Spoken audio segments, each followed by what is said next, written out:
कोल्हापूर जिल्ह्यासह राज्य आणि राष्ट्रीय पातळीवरील बातम्या झटपट पाहण्यासाठी कोल्हापूर ब्रेकिंग या चॅनलला सबस्क्राईब व फॉलो करा. श्रीराम मंदिर लुटीच्या निषेधार्थ शिवसेना उद्धव बाळासाहेब ठाकरे पक्षाच्या वतीने कोल्हापुरातील राजारामपुरी येथील मारुती मंदिर येथे रामरक्षा महाआरती करण्यात आली.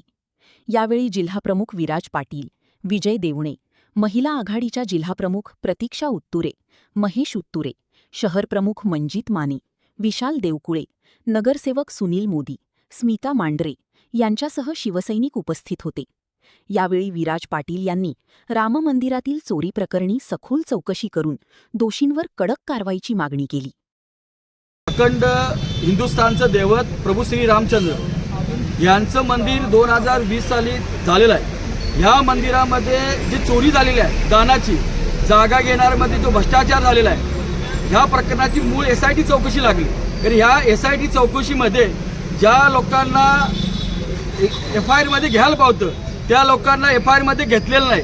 त्यांचा ड्रायव्हर असतील, त्यांच्या घरगाडी असतील, ह्या लोकांना घेतलेलं आहे. आज आपण बघितलं तर हे जे मुख्य जे आरोपी आहे चंपत राय आणि संजय मिश्रा, ह्या दोघांना राजीनामा द्यायला लावलेला आहे. तर त्यांचं FIR मध्ये नाव आलेलं नाही. आमचा लढा याच्यासाठीच आहे की ही जी सर्व मंडळी आहेत ही भाजप, विश्व हिंदू परिषद आणि RSSची संघटनित आहेत.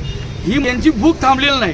ही रामाला सुद्धा यांनी सोडलेलं नाही. तर येणाऱ्या काळात यांना आज भारत प्रश्न विचारायला आहे की तुम्ही कुठं भ्रष्टाचार करणार आहे.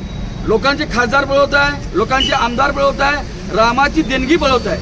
या सगळ्याला वाचा फोडण्यासाठी आज आमचे पक्षप्रमुख उद्धवजी ठाकरे एकाच वेळी महाराष्ट्रात या आरतीचं आयोजन केलेलं आहे.